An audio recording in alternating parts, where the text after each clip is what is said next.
away we go. All right, let's get started. So hi everyone, my name's Janelle Avon, and I work with the first half of the alphabet for our freshman class. So I have the students who have last names A through LOE, and then my awesome partner, I'm gonna turn it over to her. Hi, I'm Mrs. Coulter, and I have the second half of the freshman class. So I have LOG through the letter Z. Hi, my name is Monica Gulo, and I have the sophomore class of 2023, and I work with my awesome partner, Mrs. Simmons. And I have, A through LEP.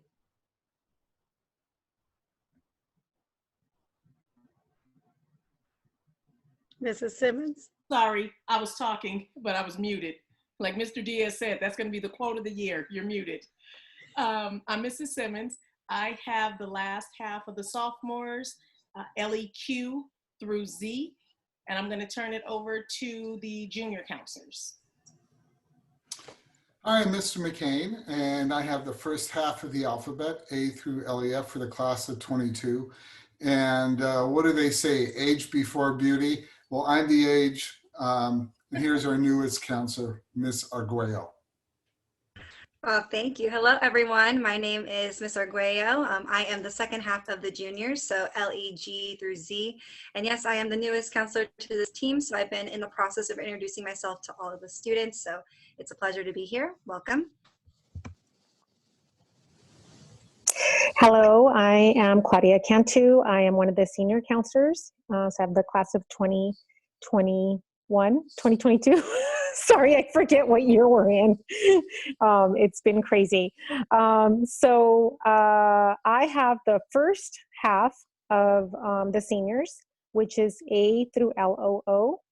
And I work with my partner, Bridget Santoyo, who will introduce herself. Welcome, everyone. I'm Bridget Santoyo, and I have the last part of the alphabet, the senior class, LOP through Z.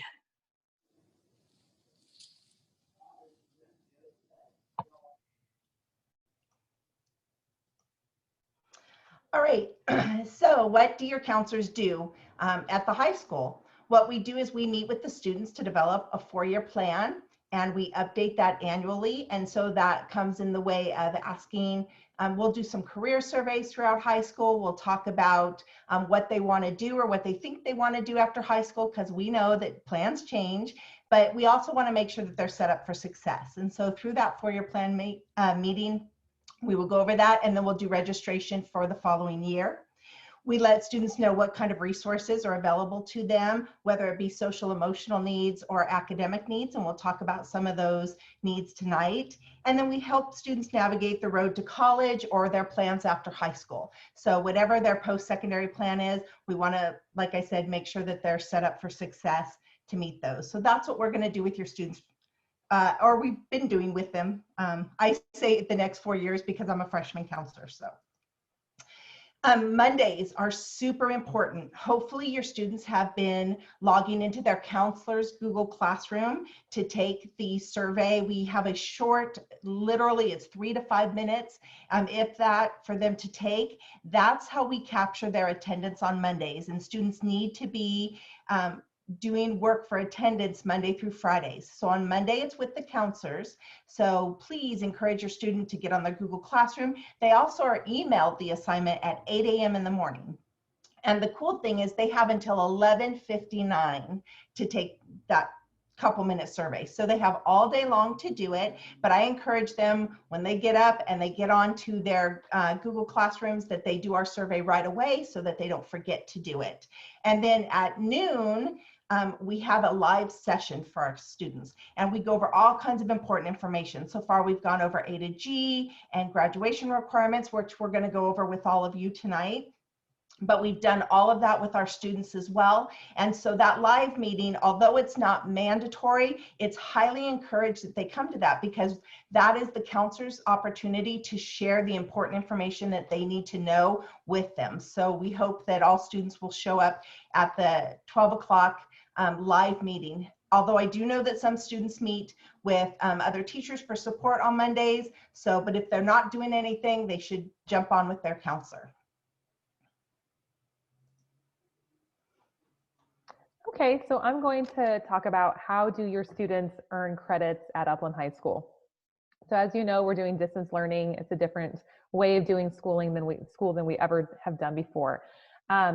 Each quarter, your student will earn 5 credits in each class they take. So we just finished the first quarter and your students were taking 3 classes, periods 1, 2, and 3, and they earned 5 credits in each class that they passed with a D or higher. If they failed a course, then they unfortunately did not earn any credits, which would cause them to fall behind in their credits. But 5 credits are awarded at the end of each quarter semester for every class passed. A total of 230 credits are required for graduation, which Mrs. Simmons will go over those graduation requirements in a few minutes. So let's go over the breakdown of the school year. So quarter 1, we just completed periods 1, 2, and 3, and that ended October 30th. Quarter 2, we just started that last week, and we're doing periods 4, 5, and 6. And this will go through January 22nd. And quarters 1 and quarter 2 completes the first semester of the school year. So periods 1 through 6 they will complete the first semester, and that's the first half of the school year. The second half of the school year will be quarter 3 and quarter 4, and there they will do the second semester of periods 1 through 6. So quarter 3 is from January 25th through March 26th, and then quarter 4 will be April 5th through June 11th. Since grades just came out from quarter 1, you can check your Aries account, and the grades from the first quarter will be there. Also, transcripts will not be updated until the quarter 2 is over. So once quarter 2 ends January 22nd, their credits and grades from the first 2 quarters will be uploaded onto their transcripts. Okay.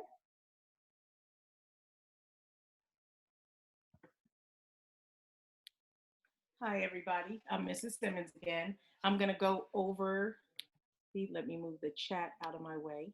I'm going to go over high school graduation requirements and requirements for to meet A through G. So students are eligible to attend the 4-year college directly out of high school should they choose that route. But for high school right now, like Mrs. Avon said, any class where you earn a grade D or higher, you will receive high school credits for those courses. So for high school graduation requirements, students need 30 credits or 3 years of history, which they will earn when they do world history as a sophomore, or for those of you that did honors world history as freshmen, they will take junior history, which is US history, and then senior year, they have government and econ, a semester of each, which gives them their 3rd year of history. Unless they take AP government and AP econ, then that counts for an entire year for both. English, they need 40 credits or 4 years. So students will take English all 4 years of high school. That is not a class that they can do for get ahead credit. They must take English while they are students at Upland High School during the school year. Math, 20 credits or 2 years of math is the requirement for high school graduation.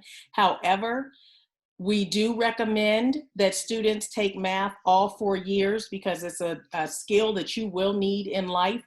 And college, whether you are starting at a 4-year college, a community college, or a trade school, they are all looking for more than 2 years of math. But for high school purposes, 2 years are required. Science, the same, 2 years or 20 credits of science.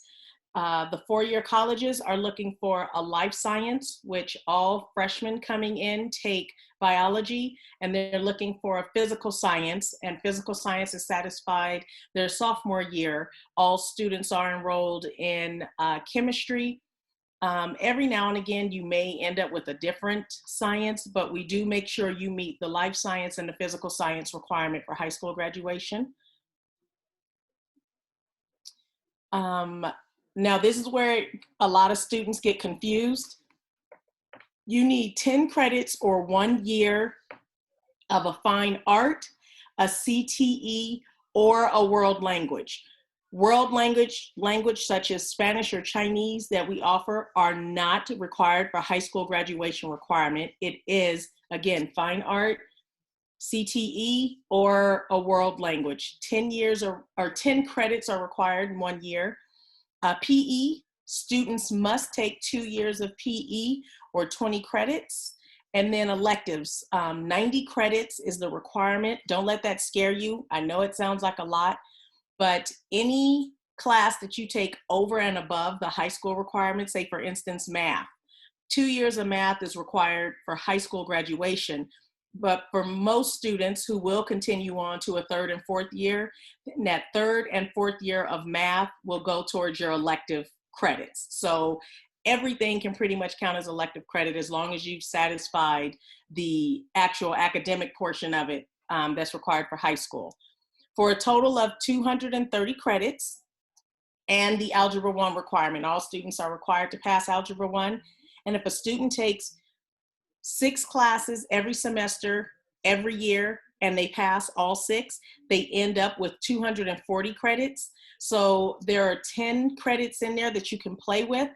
A lot of the times students will end up coming their senior year. They will have a short schedule, meaning they will have no first period and have classes 2 through 6.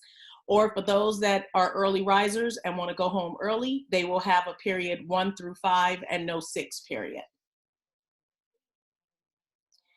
Now, for the A through G requirements. The A through G requirements are a list of subjects that students must take and pass with a C or higher so they are eligible to attend the 4-year college directly out of high school. You'll see over on the side, we have them listed literally A through G, which is why we call them the A through G requirements. And our first one is history for the 4-year college. 2 years of history is what's required, and you'll get that no problem because 3 years is the requirement for high school. English is the same as high school, 4 years for college, 4 years for high school. Math, you see it says 3 years. And then it has a little asterisk that says a recommended extra year. Anytime you hear us say another year is recommended, that's coming directly from the 4-year college. That is not coming from your counselors. We do push that heavily just because college is so competitive this year. But whenever we say something is recommended, that's because the colleges are telling us that. So we want to make sure that all of our students are competitive enough to get into the schools that they choose to go to.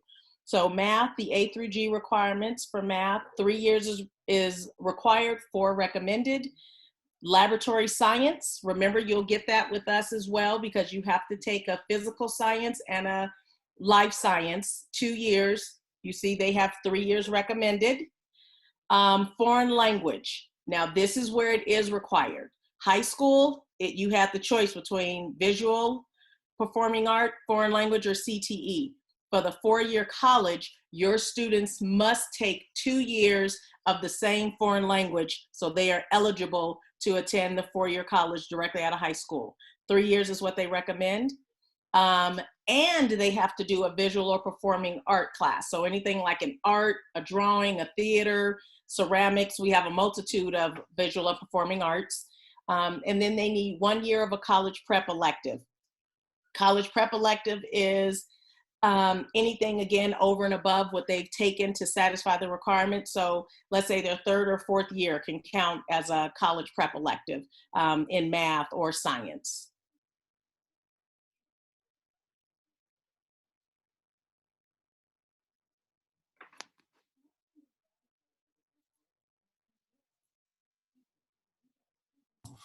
So I didn't unmute myself there right away, but now I'm okay. All right, so testing dates for SAT, ACT, and the PSAT. Let me start with the PSAT. We do recommend that students as sophomores and juniors take the PSAT, especially if they're looking at going to a 4-year college. It stands for Preliminary Scholastic Aptitude Test. but a lot of people think it's practice, and really that's what it is. So when you take the PSAT, your students actually getting old SAT questions that they've used in the past or similar ones to the ones that they're currently using. So it gives them a good idea of what they'd be looking at when they do take the SAT. This year, January 26th is our tentative date to give the PSAT. This has been adjusted because of the pandemic as well. Typically, we give it in the second week of October, but because of the pandemic, we're looking at January 26th. For the testing dates for the SAT and the ACT, first of all, let me tell you what the tests are. So they're just competing test companies. A college that requires the SAT, you can also substitute the ACT. All right, they're interchangeable tests. They're literally just two different testing companies. The differences between the tests are the ACT has a science portion, and so if your student is strong in science, that's a good reason to take the ACT. What I generally recommend to my students is if you are planning to take one of the tests, you should take both of the tests. The reason is that generally you will definitely score higher on one of them than the other. They both have English and math in it. The SAT is a test that actually, it's a little bit of a game, and you've probably heard of SAT prep courses. And what they're doing is they're instructing you how to eliminate answers, because the SAT will literally go and try to trick you into picking the wrong answer. So if you understand the gaming of the test, you can actually increase your score that way. The ACT doesn't do that. The ACT is much more straightforward. For some reason, on the West Coast, everyone says SAT, you know, we got to take the SATs. And on the East Coast, everyone talks about the ACT. Again, they're interchangeable. I recommend taking both of them if you're going to take one. This year at Upland High, again, because of the pandemic, we're giving the SAT only one more time, probably the March date.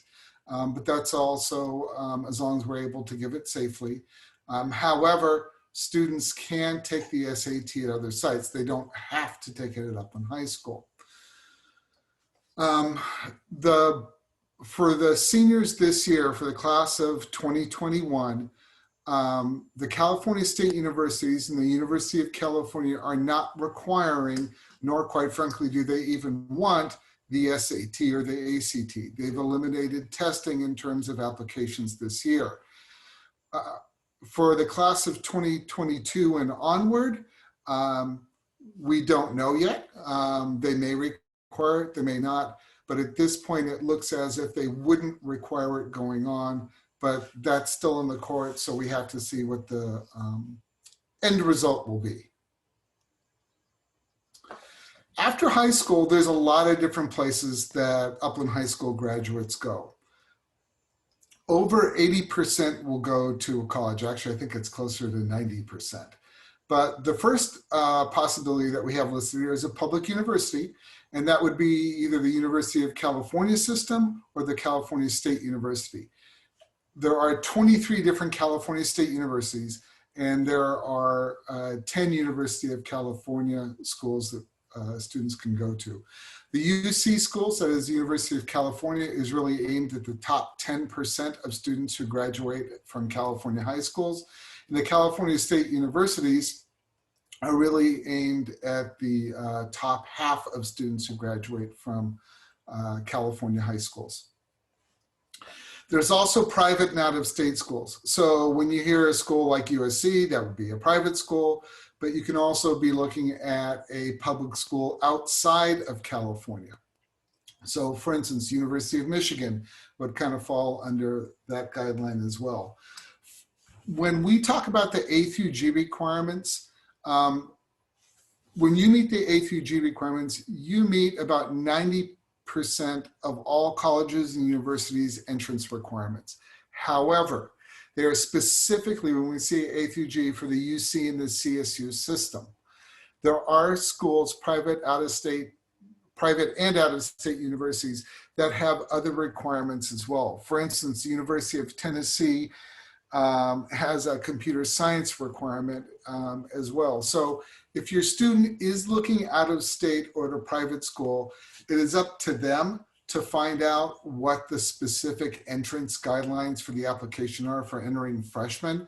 While we know a lot, we certainly don't know all 5,200 of them. So if you are looking at something outside of UC or CSU, please look those up. Community colleges in the area. California has the best community college system in the nation. There are about 155 different public community junior colleges.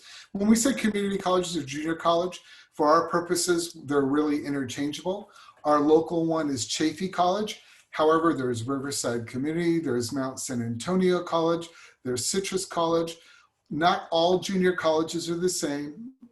They're very different in size, they're very different in feel. And just like a public university or a private school, we really recommend that your student go and visit the school when safe to get a feel of what it's like. All the schools offer tours. And so even if your student is looking at a community college or junior college, which is a great choice, again, in California, we really do recommend that they take a look at it too. We also have some students go to trade schools and specialty schools. So most of those schools are what they call private for-profit colleges, American Career College, those types of school, UEI and Rancho for automotive technology. They all kind of fall under that area. So they're private for-profit. The advantage to them is generally the student can get straight to their coursework that is of interest to them. However, they tend to be more expensive than a community college, and the units are not transferable. So if your student starts at a trade school and ends up at a community college, when they get to that community college, they're starting off from scratch. Another good option for students is the military. The military is the only place I know of where you can get the best training in the world and get pay, which is great.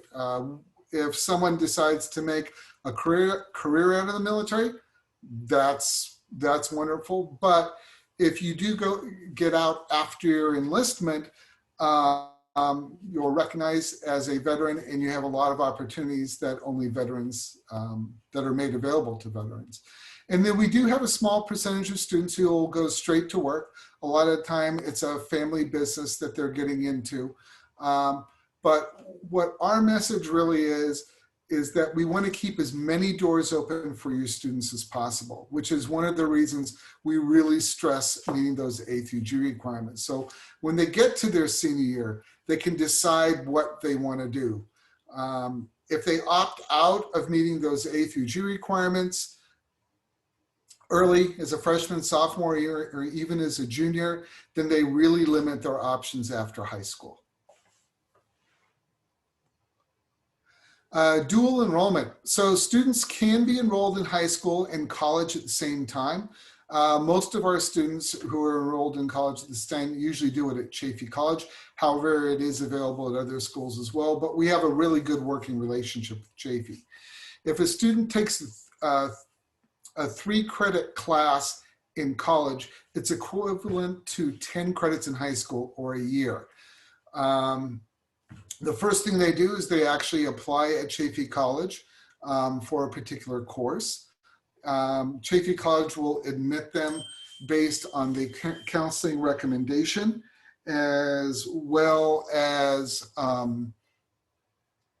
the course they're signing up for if there's room. As long as your student is in good academic standing after their sophomore year, we think Chaffey College is a great choice. It is tuition free for high school students. They still have to buy their books, but the tuition's free. The one thing we would give you a little bit of a caveat about Chaffey College is that, or any college when you're in high school, is that when you take a high school course, as soon as you graduate from high school and you're accepted to a college, chances are no one's ever going to look at your high school GPA or the classes you've ever taken. But when you take a college course, Even if it's between your sophomore and junior year during the summer, and whatever grades you get will follow you all the way through graduate school. So you want to make sure that you take something that you're comfortable with.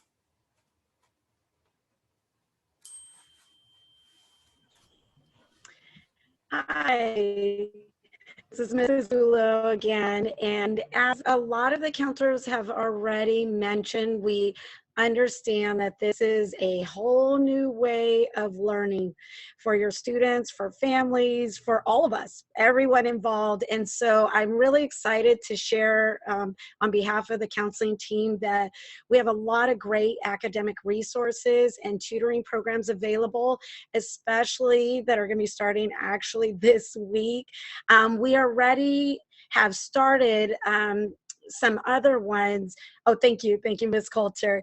And the first one that you'll see on the next slide, but I'll just go ahead and go over it now, is number one, if you have any questions, of course, we are available. We've been getting the emails, we check daily, and we respond, and we include the teachers, whoever we need to help problem solve, whoever is necessary to be part of this communication that we have with you, your students, and everyone involved. So we do want to highly recommend that you first contact directly the teacher if there are some missing assignments. And then also, which most of you are probably already aware, but if not, the teachers do have extra office hours that they offer tutoring for their subject area. And so they can let you know when that time is, because it's a little different. Obviously right now with the distance learning format, it is all online with Google Meet. And so they will let you know if it's after school, because there are the AM, PM times, and so most of the time it's going to be after school, meaning around after 3-ish, and also during that Monday time, which is asynchronous, fancy name for independent learning. After your students check in with us on that Monday, we understand that that's a time they're catching up with work, or they're completing work, doing tests. So teachers do offer some tutoring times during those Mondays as well, and throughout the week. So we highly recommend first contact teachers. And then next, we are really, like I said before, excited and happy to share that the Homework Center and Math Lab that we've always had each year in person, we are bringing it back as early as tomorrow, this week, to start doing now online through Google Meets. And for the Homework Center, it's going to be on Mondays and Wednesdays after school, so it does not interfere with any class time or anything else that's going on throughout the day for the AM/PM students. And it'll be starting at 3:15 through 4:15. And what's really exciting is they are going to use what students probably already used to, breakout rooms. And so they'll break it up by subject areas. And we have students and teachers that are part of the Homework Center that will be helping with all subject areas. Our core academic courses that we've gone over in those required areas for both college and high school graduation, but also certain elective programs, like we have foreign language for Spanish, we have our English, math, science, and it's also a time we always encourage students to log on, just like as if they did in person, go in the center and be there. Maybe they're working on their assignments and they don't need help right away, but then there's somebody there to help them if they get stuck. So that way they don't have incomplete assignments and get stuck not completing it to submit it when that's time. So the Homework Center is great because it is a time to have somebody there to help them, assist them through, and also some tutoring, again, with teachers and students that have been hired, students like our seniors, some juniors that have already been through the classes. So we understand, as much as we want them to come to us directly as adults, we know a lot of times too, they depend on their peers, they look up to their peers, so we have some trained students that can help as well. And then our own teachers, which is which is awesome. And then we have the math lab that is also starting tomorrow, and it's going to be on Tuesday, Thursday, so it does not conflict with the homework center. And this is specifically for math. And we are going to have all math subjects, any from Algebra 1, Geometry, Algebra 2, to the higher math like your math analysis, MRWC, calculus, and it's our own teachers, which is awesome, that are going to be able to help and again break out into small groups to help them in their subject area. And so Mrs. Coulter, I know you're helping us here. If you want to go back to that slide, now I can talk about the other resources that we have, our tutoring programs. You can see the Math Lab, Homework Center. This PowerPoint is going to be posted on our Google Classrooms, the Upland High website, the UHS Hub with this schedule, so you can link right, or your student can link right on to the tutoring program that they need the most support and help in, and you can see the links there to join. But we also have added some biology support from one of our own teachers on Mondays, again, right after school. And then we also are continuing our Achieve 3000. That is sent out every week, and I believe it has been since the beginning of the year. You're already used to that, and it's specifically more support and help with the English and math. And that is more like a lunchtime in between the AM PM synchronous time, and so students can log on there from 11:15 to 12, and those links will be provided each week. Thank you, Ms. Coulter. And so now we're going to go on to the next slide after the academic support resources. And you may have a question with all this information that you're taking in tonight. What if my student gets a low grade in one of these classes? And we've gone through all these support resources as well as tutoring programs, talk to the teacher. And so we always have programs available. We understand there's challenges, especially during this distance learning format.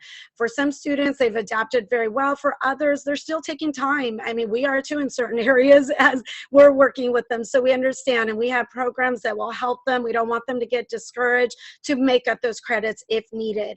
So the first one, if students receive a D or F in any A through G college course, that's for a four-year university, that must be retaken, because as we already went over and mentioned, Mrs. Simmons had talked about the A through G courses, you have to maintain a C or better for a four-year college for eligibility. So they will have to also make up a D grade and improve that grade. And then if a student receives an F in a core graduation requirement, that's for their diploma, their high school graduation diploma, it must be retaken. So yes, a D does give them credit. We don't encourage it. We highly recommend that they improve that, get the support and help they need. But we do they do get the credit for the D for graduation. We do have them make up the F. And now the next question of how can they make that up?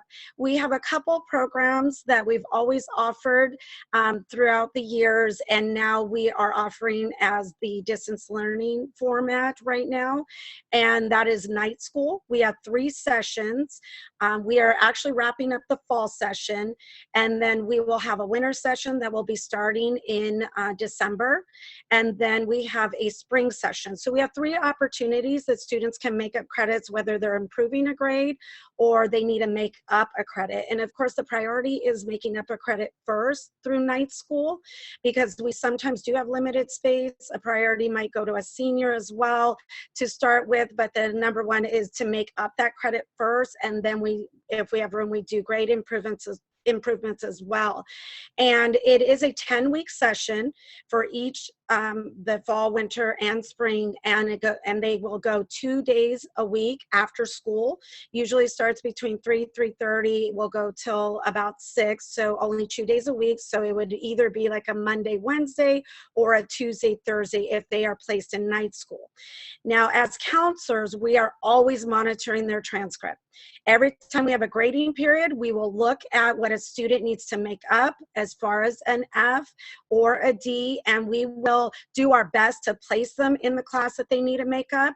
But we always encourage you to still reach out, have your student reach out to us as well, to follow up with that night school option for credit recovery. And then, of course, what the students are used to, and you parents and guardians, we have summer school. We always are going to have that summer school, and we have added each summer new programs, and especially with the online being a little more flexible and easier. We had that even before the distance learning format. So we are continuing to offer Upland High School summer school. Again, sometimes that priority in the summer school, it gets full with limited space. So we do prioritize with the students who need to make up the credit first for graduation, then the grade improvement. If not, we do have a couple other options and programs, and which you may be used to now, and that is our Methods Online and an Options for Youth Online.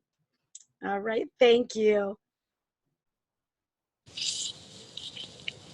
Okay, so the next few slides, am I unmuted? Yes. The next few slides pertain specifically to seniors. Okay, so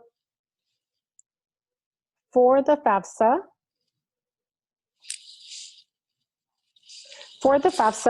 this is for seniors to fill out and their parents. Okay, so this is a free application for federal student aid. It's a form that is, it's free. This is the way we encourage every single senior to fill it out. Okay, because they can potentially get some free money, Cal Grants, from the state, and it could be used for community colleges, trade schools, any type of setting at any college. Okay. The application opens up October 1st, so it has already opened up for our seniors, and the priority deadline is March 2nd. Although the priority deadline, it is March 2nd, but there are some campuses, I know specifically, I believe it's USC, they would like you to actually have it completed by February 2nd. Okay, so a lot of the colleges do look at this information to see if you qualify for other financial aid on their campus. So again, it's encouraged for every single student to fill this out for any type of setting as far as college goes. Before starting the actual application, students and parents need to create what's called an FSA ID. Okay, so both parent and student need to each have an FSA ID, and the link is posted on here. So you just go to that link and you answer a few questions. They verify your information with Social Security, and then you're given an ID number that you use, and that ID number is your signature. So the FAFSA may include campus-based scholarships, because again, the campus does look at the information that students and parents put on the FAFSA to see if they qualify for scholarships on their campus. Okay, so some students may be required to complete the CSS application in addition to the FAFSA, which is, this is a separate application through College Board. The link is also posted on here. This is mainly private schools. It won't pertain to the UC Cal State system, but the list of schools that require it is listed in that link. So there's about 300 schools or so that want students to additionally fill out the CSS profile and also the FAFSA. So they would do both. And then if students are applying or filling out the FAFSA and they're male, they do have to, they are required to register for selective services. So males 18 or older are required to register. Okay, and then we talk to students about using their financial aid wisely. Mrs. Santoyo and I have had actually a few presentations already regarding college. And we just remind them, you know, financial aid could be loans, it could be scholarships or Cal Grants. So when students are taking loans out that are in their name, they're going to get that loan and they can use it for whatever they want to use it for. So they need to use it wisely and, use it towards college, okay? Because that's why they're getting the loan out. We are going to be having 2 financial aid nights, and these are going to be from Laverne. University of Laverne will be coming out and providing this information to parents. We've also already put this out to to the seniors in our Google Classroom, because again, this is specifically for seniors only. So this information for both December 10th and December 17th is a financial aid night for just the seniors to get information on the FAFSA and other financial aid information, again, such as scholarships or any other information that you would have related to the FAFSA.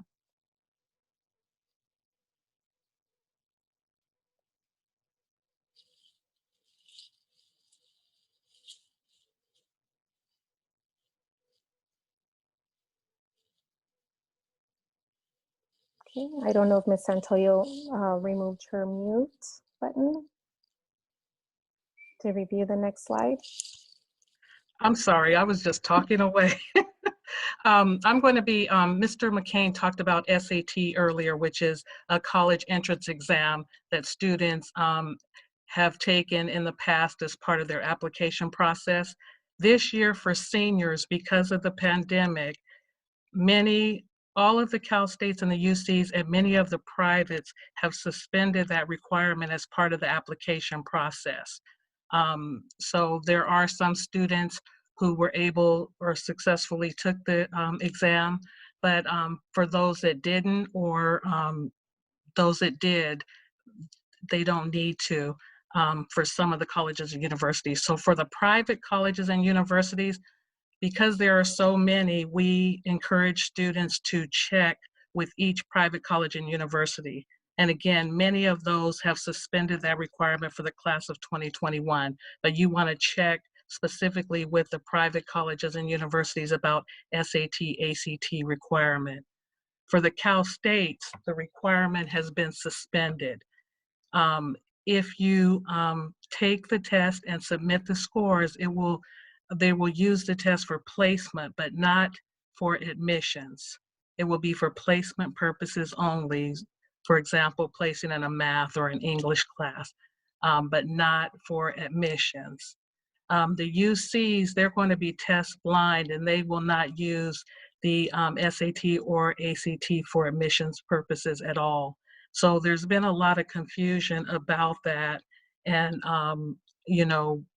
again, with the pandemic, a lot of the test dates have been postponed. It's been difficult for students to be able to register and take the test. So the colleges are aware of that. So they're working with students in that area. College application workshops, myself and Mrs. Cantu, this year, as a lot of us have mentioned earlier, has been difficult. A lot of our communication is through email. The Google Classroom that we have has a lot of information in it. And also on Mondays, we do have some face-to-face for those students who, join us on Mondays. So with the college application period, right now, we know students have a lot of questions. We get a lot of emails, but we're also doing workshops.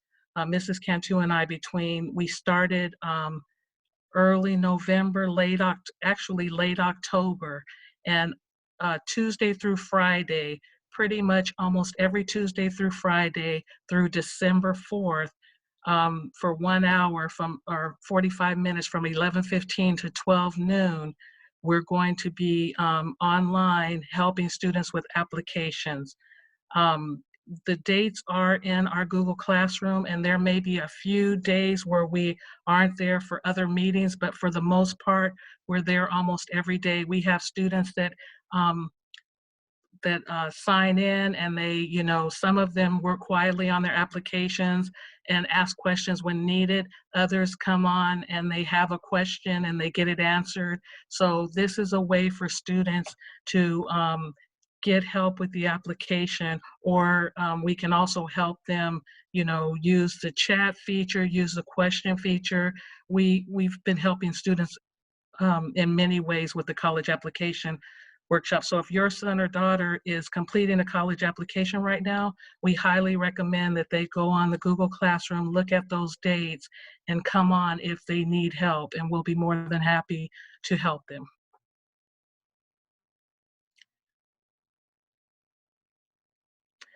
So the application deadlines. So for private colleges and universities, the application deadlines vary. So we don't have every application deadline for private colleges and universities, so we encourage students to research that information. They can go to the private college website directly, collegeboard.org. Most students have an account. We encourage them to have an account, and they house many colleges and universities. It's like going to a mall where there are a bunch of stores as opposed to going to like a Target. So you go to College Board, and many of the colleges and universities are housed there. They have a lot of information, including deadlines, but just if you want to know what type of college, what majors, so that's a very valuable resource for students. University of California, their application deadline is November 30, so that is approaching. We encourage, and the reason we started the application workshops is so students can start on their applications early and have time to get questions answered that they may have, and work out some of the kinks. We've had a lot of students that we've helped work out different things, the problems that they were having with their application. So November 30 is for the UCs. The Cal States, typically it's November 30, but this year with the pandemic, the Cal States have extended their deadline to December 4th. And that's why we're doing our workshops through December 4th, in case students have last minute questions on the Cal State. So these are the deadlines. If your son or daughter is planning on applying directly to one of these institutions, we encourage them to start now filling out the application, and if they need help, we're more than happy to help them join one of our workshops. Some students come all the time, some come when they have questions, but we're there to help.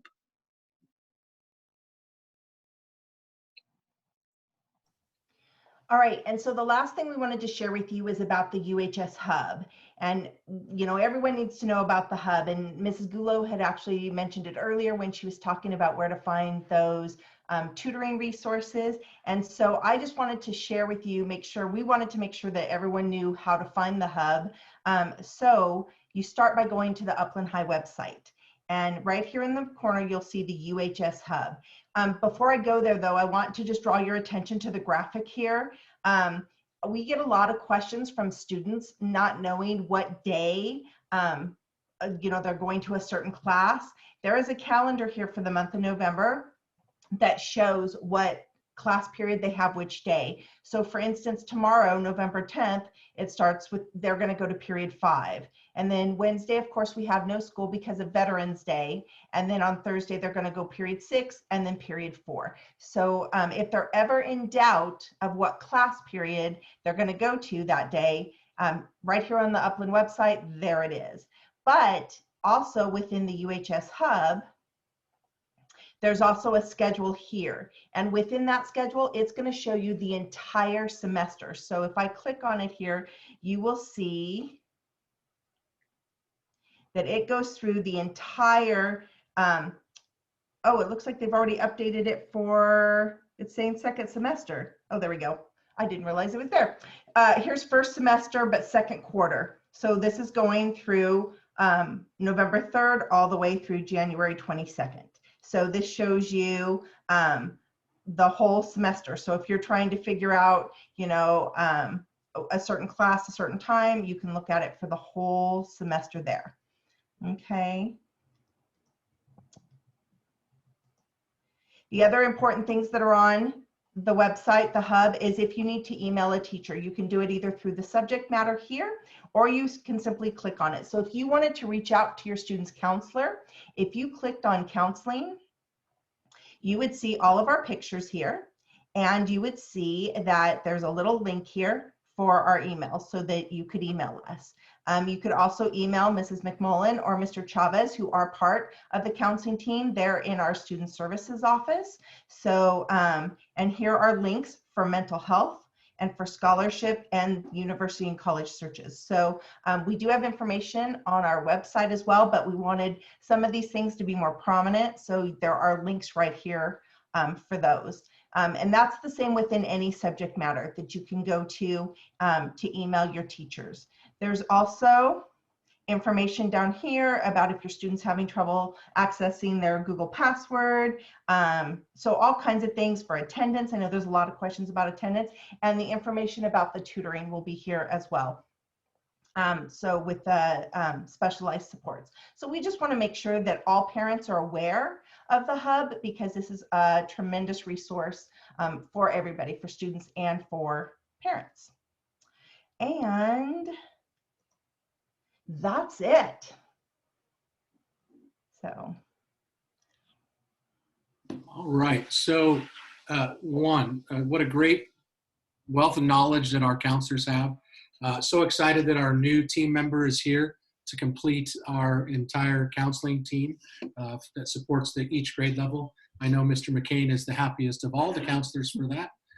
But again, we're very happy to have her here and to complete our team. Also with us in the audience, and I'm going to have to unmute him, is Mr. Abbott, who is our principal. So I'm going to unmute him so he can say a few words as we close out tonight. Just wanted to thank all of our counselors for the work that they've been doing, not just during our traditional school year, but especially through this pandemic. They've been getting tons of information and having to learn, relearn, send that communication out, work with our new administrative team. They've been trying to deal with us as well. And so just thankful that we have you all as our counselors supporting our students, especially during this time. So thank you. And to our parents and community, we're honored to serve you. We are here for you and our students. We're continuing to learn how to navigate this pandemic. I feel like we're getting a little bit used to it. I hope we don't get too used to it. But my hope is by the time we get the hang of it, that we're all coming back. But thank you for taking the time out of your busy days to be with us here. And please reach out to us if you have any questions or concerns. Again, we're here to serve you all, and we're grateful to do so. So have a safe and wonderful evening, everyone. Thank you. Mr. Diaz or Mr. Abbott, someone just asked a question. They want to know, they said they understand the elementary schools have a date already to start school in the blended model. Is there any date for UHS? No, right now our district has applied for and received a waiver from the state. And so we have, we're starting small with a couple of elementary schools here real soon. And then as we continue to progress and monitor the safety aspect of all of that, we'll start bringing back more elementary schools. Our secondary schools with our middle school and high schools, we're only able to bring at maximum capacity 25% of our student enrollment, which we've slowly started to begin doing. And we have our next report coming in tomorrow. But we're still going to wait further guidance and direction from the state, of course, and then county and district. All right. Thank you for that. I'm glad Mr. Abbott was here to answer that, although I would have provided roughly the same answer. But again, it's always nice to have him here and support our group here. And again, thank you so much for attending. There were a couple questions. This presentation will be posted in each of the counselors' Google Classrooms. And we did record this as well. So we'll have a recording of this as well. And then we'll think of the best way to share that. But thank you again for your participation. We're going to close out tonight, as we do always. U-High. Thank you, guys. We'll see you. Good night, everybody.